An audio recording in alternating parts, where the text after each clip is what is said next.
자, 오늘은 이제 29번째 괴입니다. 중수감. 우리가 주역이 상경과 하경으로 되어 있죠.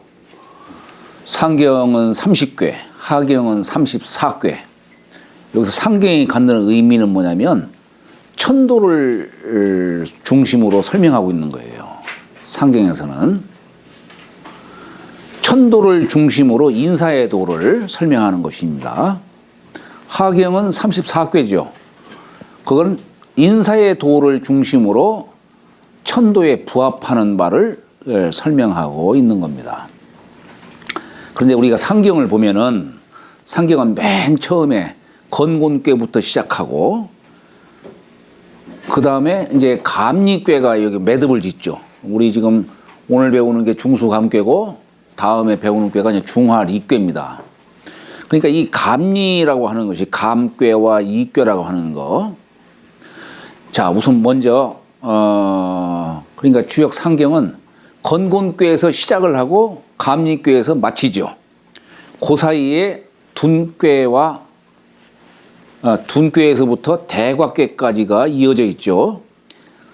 둔꾀는 만물이 생하는 뜻으로 설명하고 있는 것이고, 대과꾀는 우리 지난 시간 때 배운 대과꾀, 사람이 죽어서 이제 장사 지내는 그런 뜻으로 설명을 하고 있죠.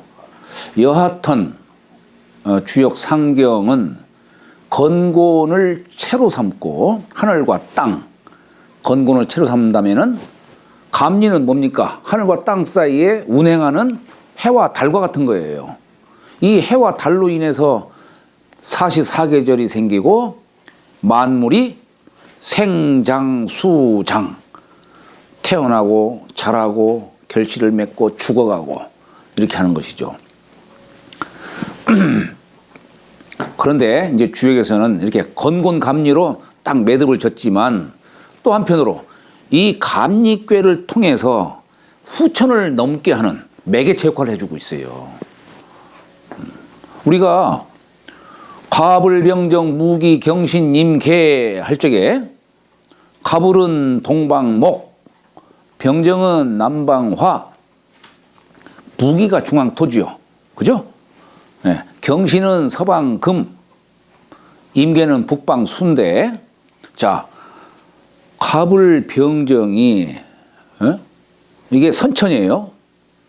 봄, 여름이 가을, 겨울로 넘어가는데 중앙 토를 거치는 거예요. 그래서 토는 이쪽과 저쪽을 연결해 줄 수 있는 매개체 역할을 해주는 거예요. 토가. 그래서 우리가 낙가법에서도 감꾀와 이꾀에 감무이기, 감꾀는 감을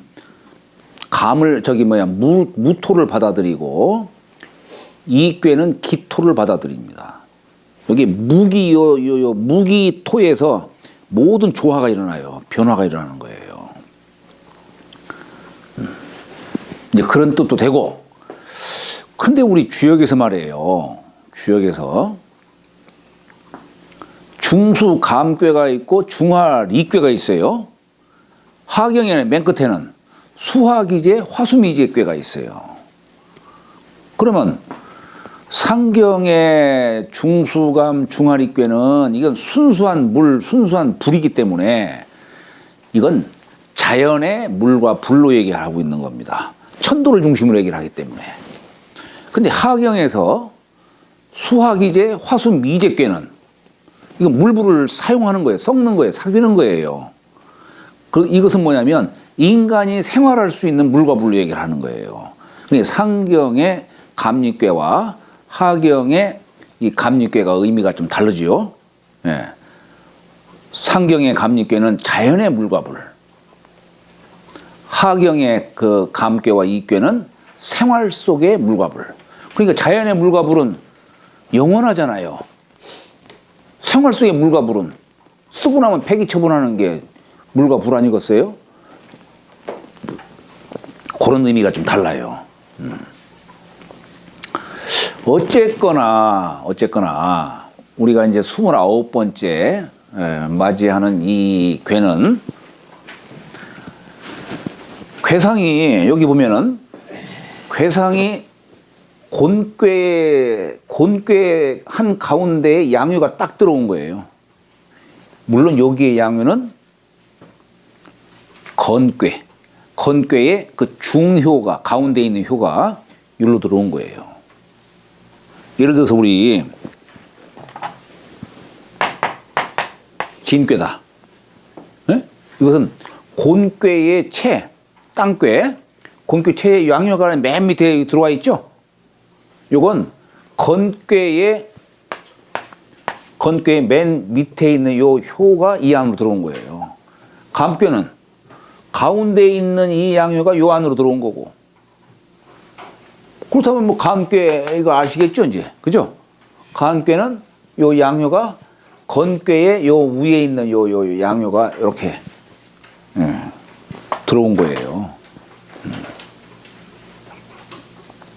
여하튼 여기에 괴가 음 속에 양은 실하고 음은 허하죠.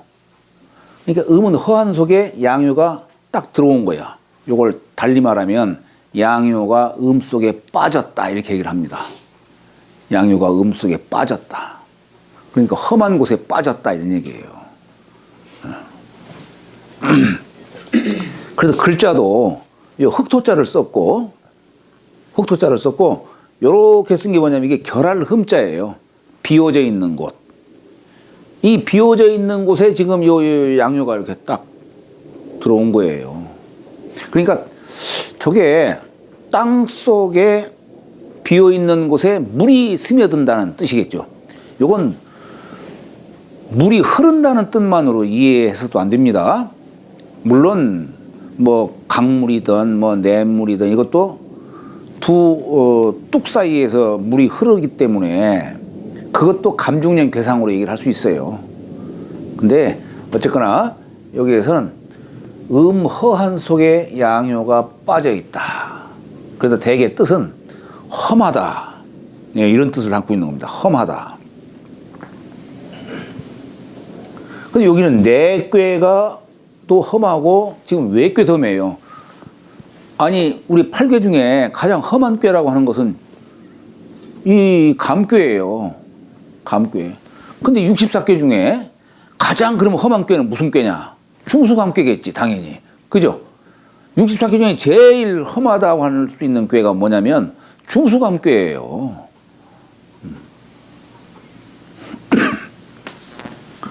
험한 것이 그냥 연이어서 계속 이어져 있는 거예요. 자, 그런데 여기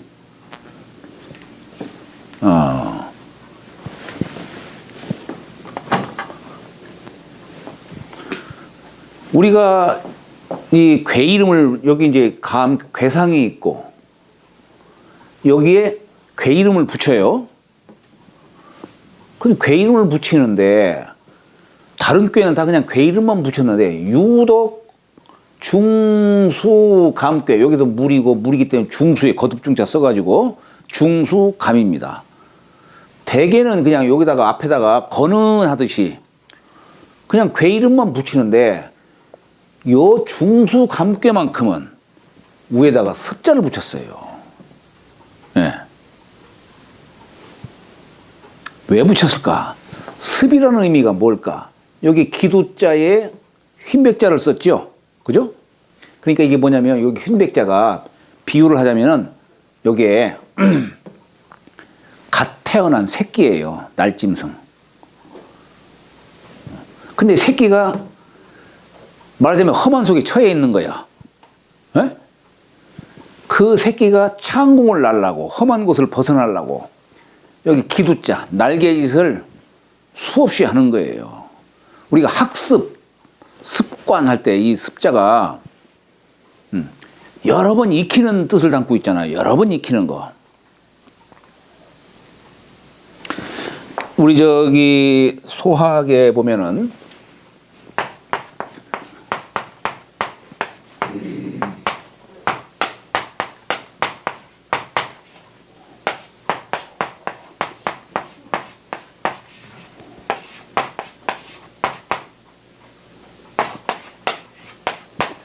조익 모습. 조익 모습. 아침에 어린 학생이 아침에 서당에 가서 글을 배워서 익하는 거예요. 유익하게 하는 거예요. 내 부족한 걸 채우는 거예요. 여기 이게 뜻이에요. 그리고 저녁에 가서는 집에 가서 익히는 거예요. 호롱불 밝혀가면서 습을 하는 거예요. 배운 것을 이렇게 저녁에 집에 가서 습을 하는 겁니다. 이게 습이라는 게 뭐겠어요? 험한 곳에서, 어려운 곳에서 말하자면은 거기를 빠져나오려고 공부하는 거예요. 왜 사람이 공부하는 목적이 뭐예요? 밝게 살려고 하는 게 아니겠어요? 밝게 어두운 곳에서 벗어나서 밝은 곳에가 살려고 공부를 하는 겁니다. 네. 습이 갖는 의미가 바로 그거예요. 험지에서 벗어나는 거야. 자, 그러니까 저쪽에 중수감교에 저 괴 이름 앞에다가 습자를 붙인 거예요. 참 게 유의미하다 이런 얘기예요. 저게 뭘 의미하는 것이냐? 이 세상에 가장 어렵다라고 하는 저 감꾀도 벗어날 수 있는 길이 있다 이런 얘기예요. 아무리 어려운 곳에서도 벗어날 수 있는 길이 있다. 그게 뭐냐? 습이다 이게 습. 습에서 벗어날 수 있는 거예요. 우리가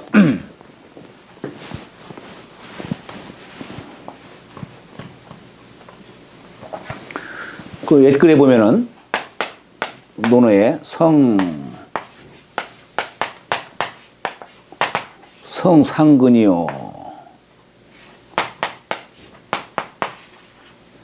습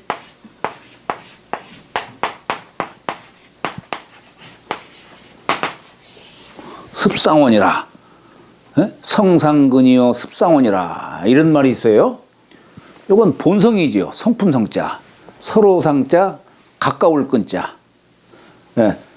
본성은 서로 비슷하다, 가깝다 이게 뭐 큰 차이가 안 난다는 얘기. 이 얘기는 뭐냐면 사람은 처음에 태어날 때에 너나 할 것 없이 서로 비슷하다는 얘기예요. 성인 범부 할 것 없이 본성은 서로 비슷하다 이거. 그런데 세상을 살아가면서 어떤 사람은 성인이 되고 어떤 사람은 그냥 천박하게 평생을 살아가는 사람이 있어요. 그건 뭘로 인해서냐? 습이다 이게요. 습. 이 습이 서로를 멀게 한다 이거예요. 아이 우리도 뭐 중고등학교 때 옛날 우리 때는 머리 박박 깎았지요. 그렇잖아요. 그때는 뭐 누가 더 나은 놈인지 못 나은 놈인지 뭐 구분 안 가지요. 그런데 세상을 살면서 어떤 학생은 좋은 습관을 들여가지고 그래서 그냥 한 세상 그냥 유여하게 살고 어떤 학생은 이놈은 나쁜 습관 때문에 맨날 게으름이나 피고 이런 것 때문에 인생을 갖다가 그냥 밑바닥 생활하는 거예요. 그냥. 그러니까 이 습이라고 하는 글자가 갖는 의미는 뭐냐면 출험지도.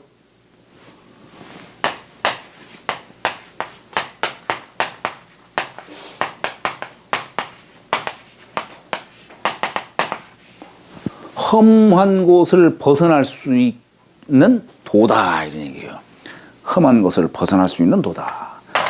그러니까 여기다가 이 참 요 감뼈라고 하는 요 괴 이름에다가 습이라는 글자를 붙인 것을 보면 참 이게 아주 의미심장한 글이에요. 다른 꾀에서는 이렇게 붙이진 않았어요. 그냥 괴 이름만 썼지. 근데 여기 오직 감꾀만 이런 것을 통해 보건대 아무리 사람이 험한 곳에 처했다 할지라도 사람이 노력에 의해서 벗어날 수 있다는 얘기예요. 노력을 하면은. 그런 뜻이에요. 그 벗어나게 해줄 수 있는 게 뭐냐? 습이다 이게요. 혹시 중지곤괴 보셨나 모르겠어요. 이 습자 쓴 곳이 감깨만 있는 게 아니에요. 중지곤괴에 있어요. 직방대라 불습이라도 무불리하리라 했어요. 습, 곤괴에다가 습자를 썼어요. 네.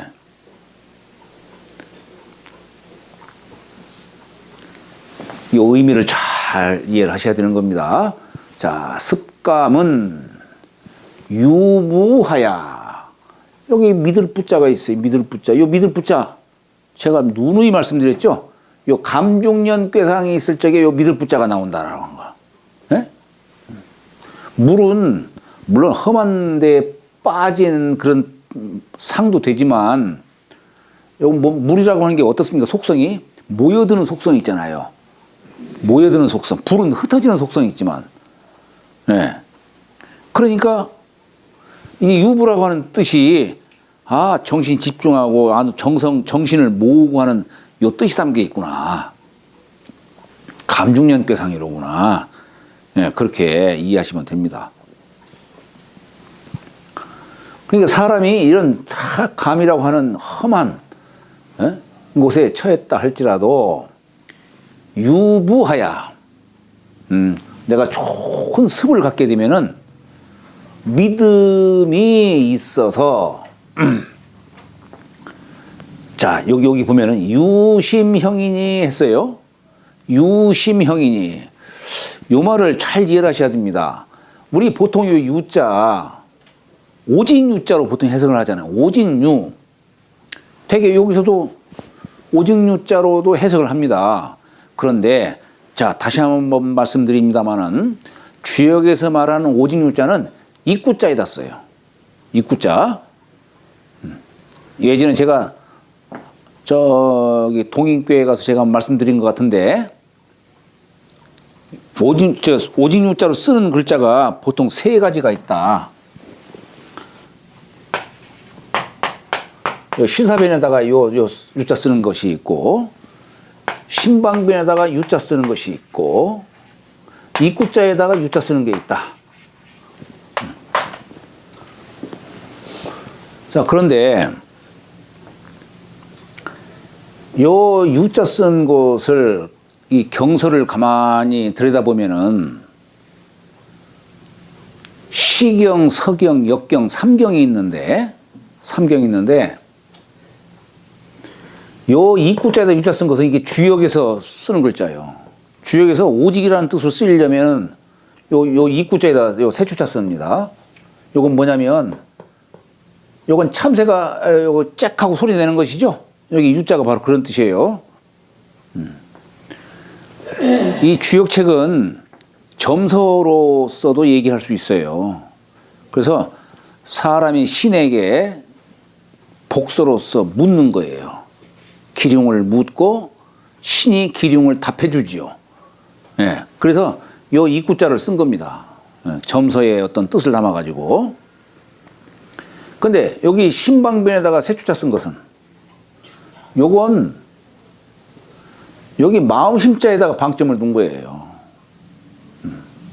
요건 서경에서 쓰는 겁니다. 서경. 중용에는 안 써요? 네? 중용에는 안 써요? 아니, 중용에도 쓰죠. 중용은 이제 시경, 서경의 글을 인용을 한 거니까. 그렇지. 거기서 이제 인용을 한 거야.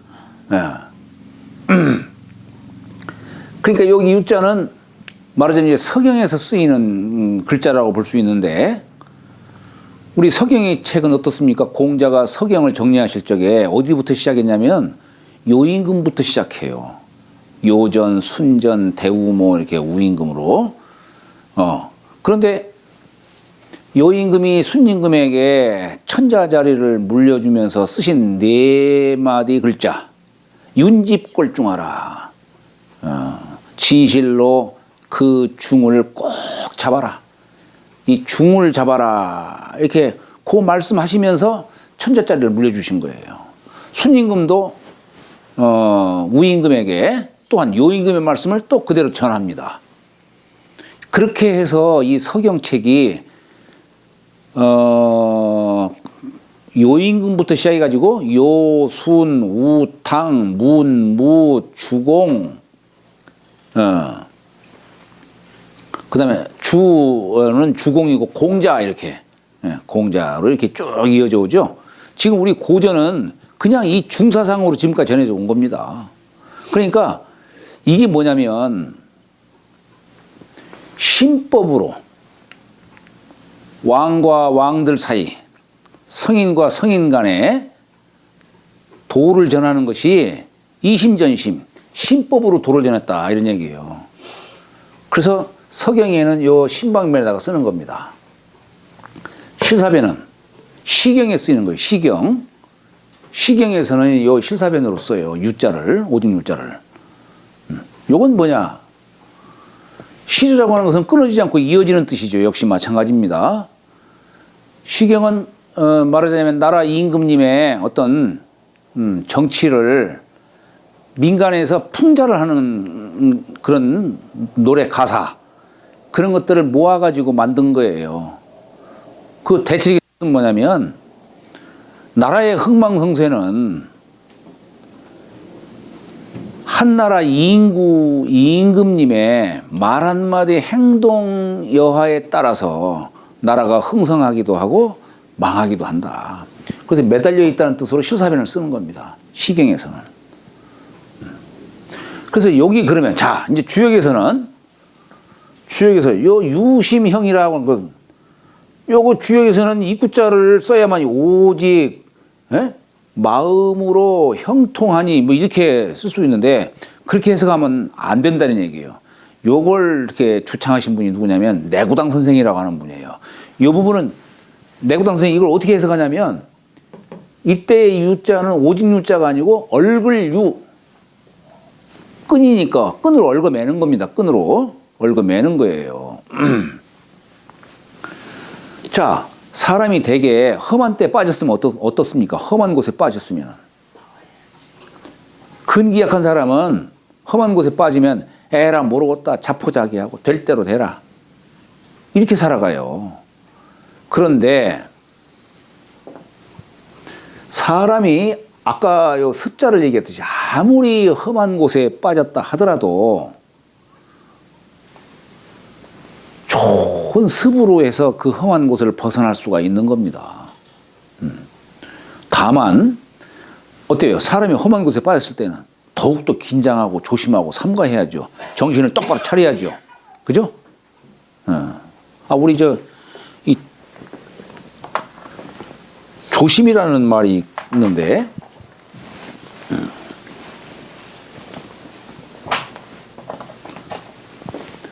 조자가 이게 잡을 조자예요. 잡을 조자, 마음심자. 마음을 꼭 잡아라 이런 얘기예요. 긴장하라 이런 얘기예요. 이 반대말은 뭐냐? 방심이에요. 방심. 이게 마음을 탁 내팽개치는 거예요. 에라 될 대로 되라. 이게 방심의 뜻이에요.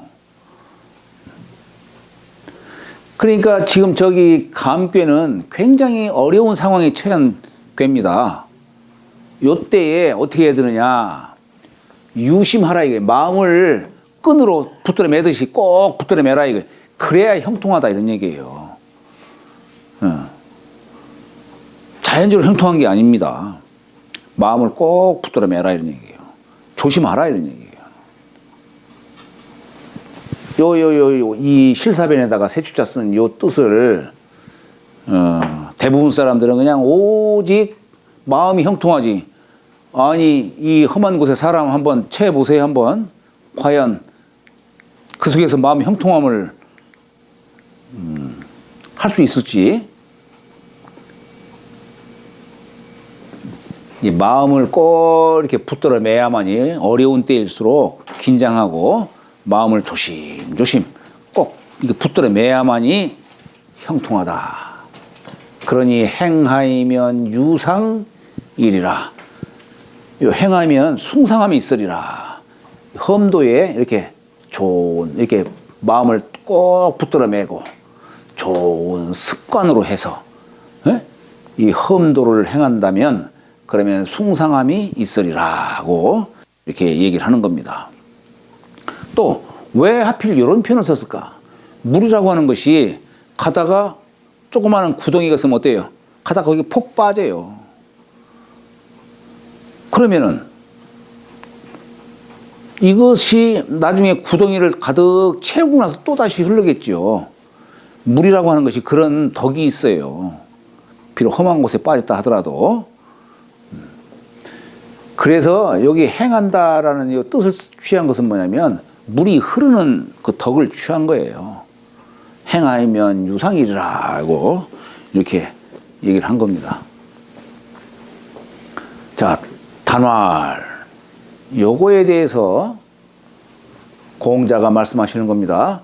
습감은 중험냐니 거듭 험하다는 것이니.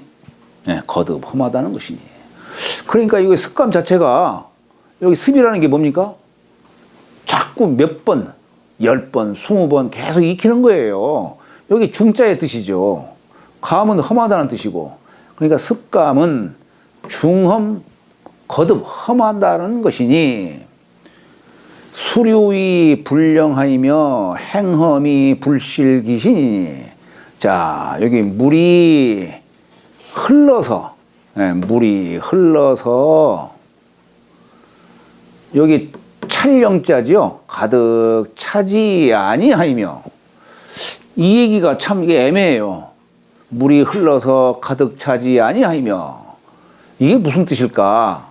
물이라고 하는 것은 어떻게 조금 가득 찼다 싶으면 넘쳐서 금방 흘러가 버리는 거예요. 그래서 여기 불령이라는 말은 늘 아래를 향하고 자신을 낮출 줄 안다는 뜻을 얘기하는 겁니다, 지금. 예. 그러니까 사람이 덕으로 말하면 사람이 과만하지를 않고, 그죠? 자만하지를 않고, 나에게 내가 조금만 이제, 늘 자신을 낮추고, 하는 그 뜻으로도 얘기를 할 수 있고, 또는, 요 불령이라고 하는 것은 아직 험한 곳에 처했다라고 하는 뜻도 있어요.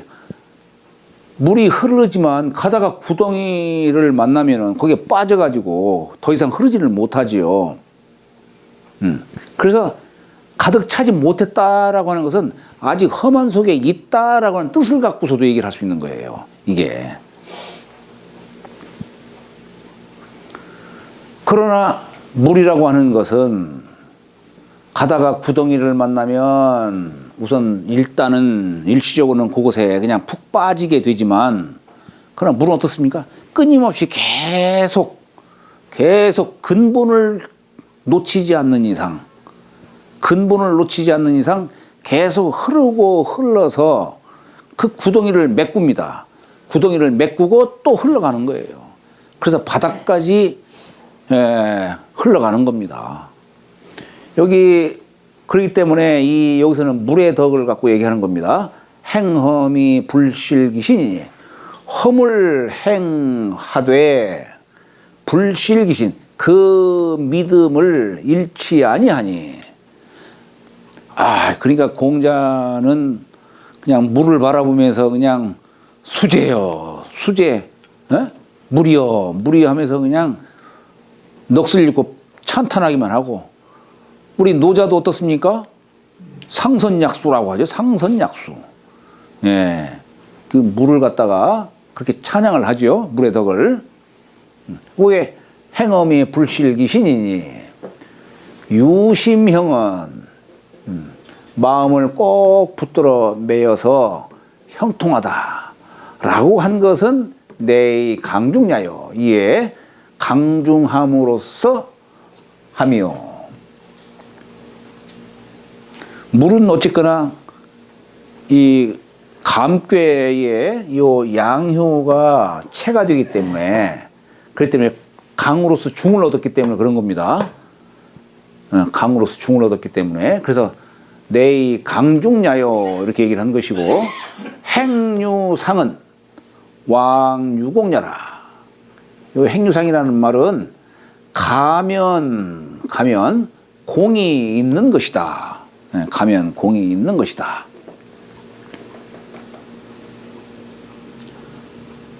어린애가 마치 컴컴한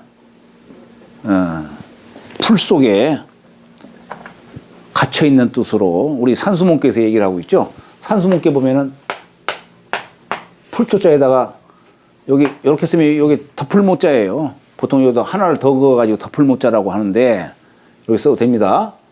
그리고 이거 돼지 시자 쓴 거예요. 이게 어릴몽자예요. 그러니까 돼지가 지금 풀 속에 갇혀 있는 겁니다. 어린애가 지금 컴컴한 곳에 처했어요. 그러면 이 컴컴한 곳에서 벗어나게 할 수 있는 게 뭐냐? 배움이에요. 공부예요. 공부를 통해서 밝은 사람이 되려고 하는 거예요. 그러니까 이 어린애를 갖다 이 돼지로 지금 비유하는 겁니다. 돼지. 예. 근데 이 모험교회에서는 이 어린애가 자라서 훌륭한 사람으로 성장하기까지 그 과정을 뭘로 얘기하냐면 산 밑에서 솟아나오는 옹달샘으로도 얘기를 해요. 산하 출천이 몽이다 이게요. 예. 그러니까 처음에 솟아나온 옹달샘 물은 아주 맑고 깨끗하지요. 그러나 그 새가 여리고 약해요. 그래서 이 옹달샘 물은 조그마한 구덩이를 만나도 거기에 폭 빠져가지고 헤어나올 줄 모르고 그러는 겁니다. 요지는 뭐냐면 이러한 여리고 약한 이런 옹달샘 물을 어떻게 하면은 계속 흐르게 해가지고 바닥까지 이르게 할 수 있을까? 이게 모험교회에서 하는 얘기예요. 모험교회에서. 그래서 맹자의 영과이진이다.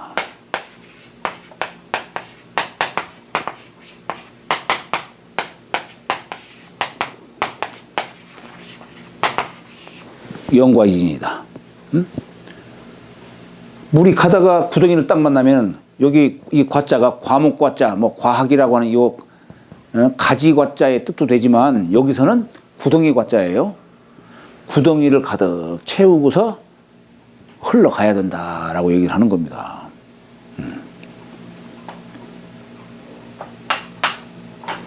그래서 이건 여기 왕자가 바로 계속 이거 가야만 된다는 얘기예요. 구덩이 빠졌다고 해가지고 거기서 가만히 안주하거나 이러면 안 되는 거죠. 그러면 안 되는 겁니다. 계속 가야만이 공이 있다라고 얘기를 하는 거예요. 계속 가야만이. 자, 천엄은 불과 승야여 지엄은 산천구릉냐니 왕공이 설험하야 이수 기국 하나니 험지 시용이 대의자라. 자, 우리가 이 지금 험한 꾀를 얘기하고 있는데 이 험하다고 하는 것이 하늘에도 험한 게 있고 땅에도 험한 게 있다 이런 얘기예요. 자, 그 중에 천험은 하늘에 험한 게 뭘까?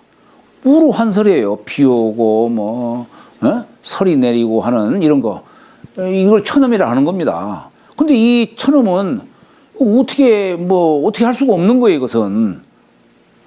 그냥 사람이 맞을 뿐이고 당할 뿐이지. 그래서 이게 천엄은 불가승하여 이건 어떻게 오를 수가 없다 이거예요. 올라가서 내가 어떻게 무슨 조작하거나 그렇게 할 수가 없다 이런 얘기예요. 천엄은 불가승하여. 그런데 지엄은 땅에도 험한 게 있어요. 험한 게 있는데 지엄은 산천구릉냐니 산이며 내이며 언덕 등등이 다 이게 지엄이다 이런 얘기예요. 자, 그런데 우리가 이 험하다라고 하는 것을 꼭 사람이 험한 곳에 처하고 곤경에 처하고 이런 뜻만으로 이해해서는 안 되는 겁니다. 사람은 세상을 살면서 때로는 이 험한 것을 이용할 줄도 알아야 돼요. 네. 이용할 줄도 알아야 되는 겁니다. 예를 들어서 아니 한 나라를 지키는데 이민족이 쳐들어올 수도 있잖아요. 그럼 어떻게 됩니까? 쳐들어오지 못하도록 험한 걸 설치해야 되는 거예요. 예를 들어서 이 험한 것을 설치하는데 산이며 냇가 또는 언덕 이런 등등의 것들을 이용을 해가지고 도적들이 함부로 넘겨다보지 못할 정도로 그렇게 험도를 설치해야 되는 것이죠. 용어로 말하면 부비추라고 해야 되나? 군대 용어죠? 그런 거. 이게 다 험도를 설치하는 거예요. 아니 사람도 옛날에 경허선사는 공부를 하는데 송곳을 여기다 딱 놓고서 공부했다고 그러잖아요. 송곳을. 어떤 사람은 뭐예요? 잠이 오면 허벅지 찔러가면서 공부하고 이게 다 험도를 쓰는 거 아니겠어요? 그러니까 험한 것을 피하려고만 할 것이 아니고 험한 것을 이용할 줄도 알아야 되는 겁니다.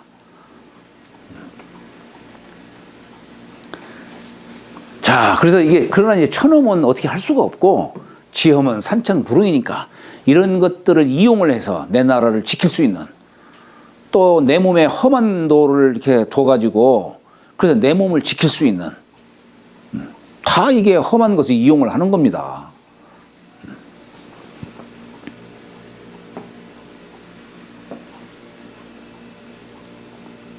스님이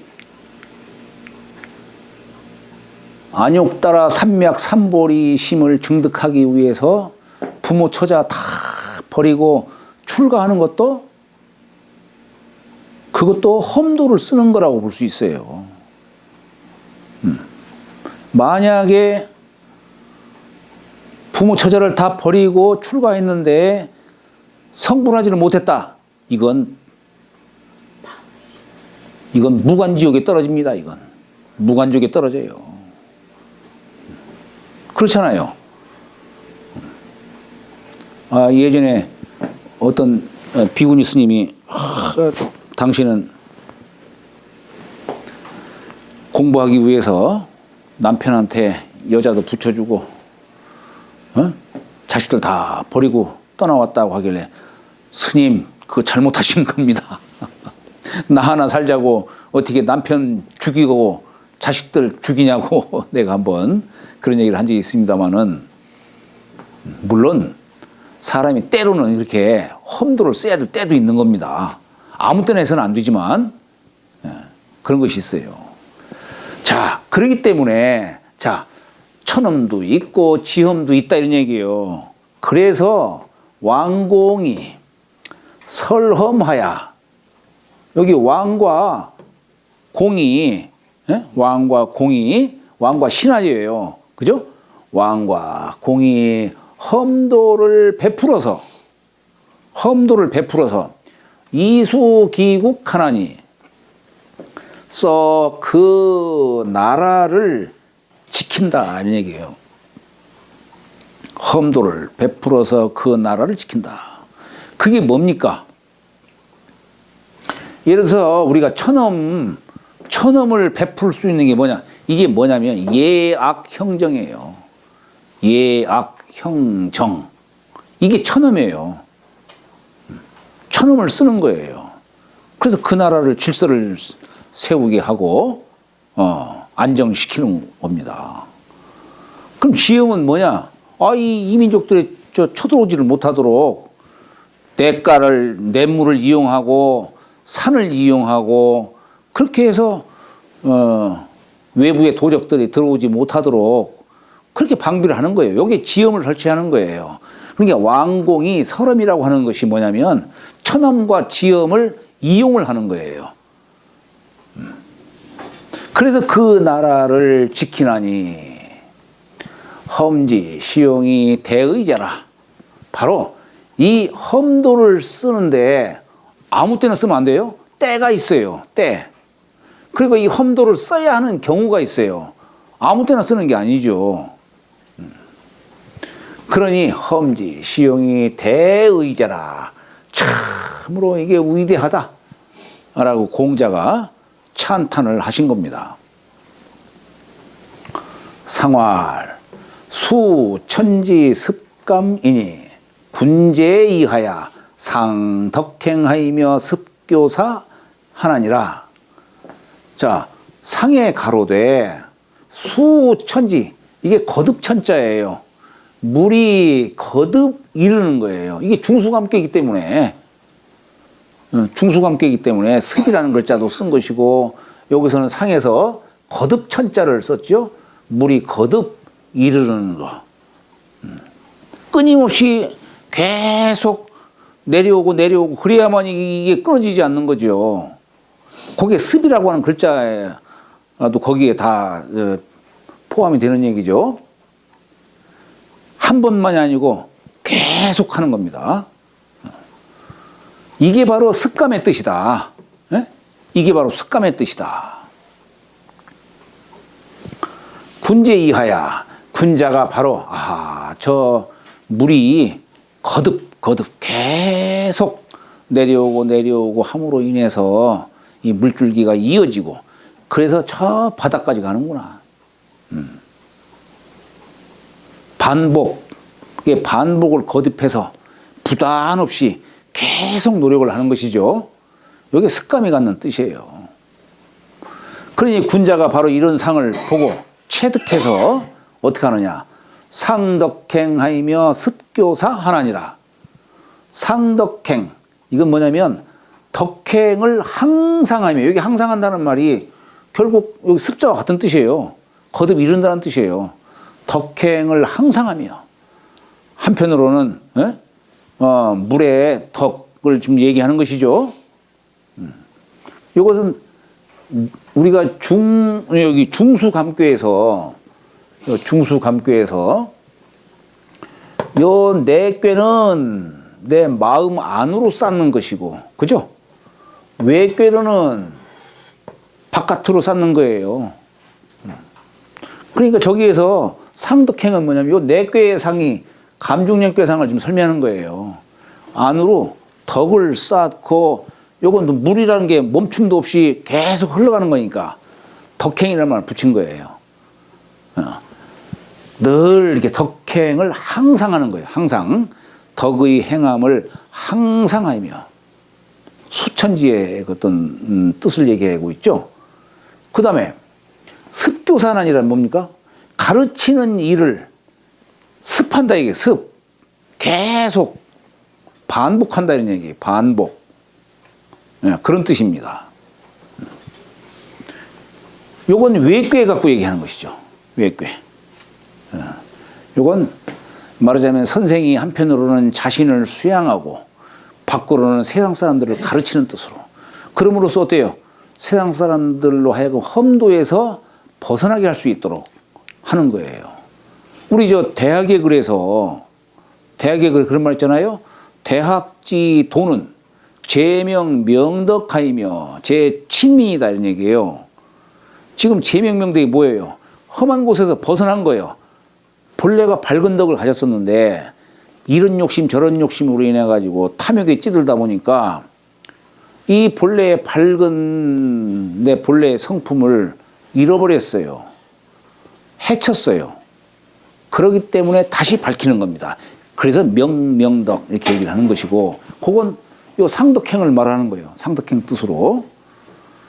그러고 나니까 이 명덕 하니까 참이 좋은 것을 세상 사람들한테도 이걸 전해야겠구나 해가지고 세상 사람들을 가르치는 겁니다. 남들도 함께 밝게 살아가게 할 수 있도록. 그게 습교사의 뜻이에요. 습교사. 예. 여기서는 위정자가 아니라 선생의 입장에서 설명을 하신 거죠. 선생의 입장에서. 우리가 배움이라고 하는 것이 험한 데에서 벗어나서 밝은 곳으로 가기 위해서 공부하는 겁니다. 문명인이 되기 위해서, 문화인이 되기 위해서 우리가 공부하는 거예요. 근데 요즘의 공부는 되게 뿌리 없는 공부들을 많이 하죠. 뿌리 없는 공부들. 아마 요즘 사람들은 아마 저 무인도에 몇 개월만 딱 무인도에다 혼자 살게 하면 딱 내버려두면은 백지가 될 거야, 백지. 에? 백지가 될 거야, 아마.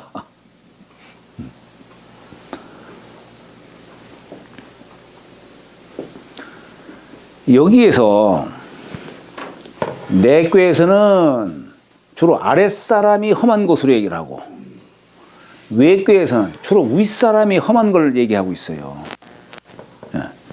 그럼 아랫사람이 험한 것에 빠지는 것은 결국 뭐 때문에 빠지겠어요?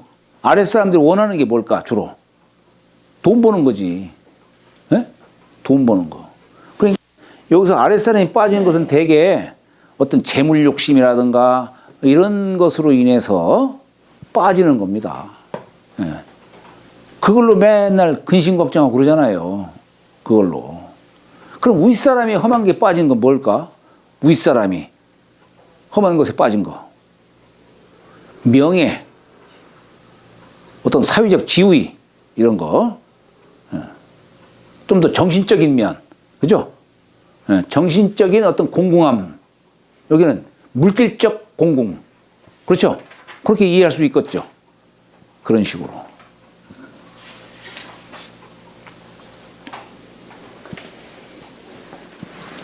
자, 잠시 쉬었다 하겠습니다.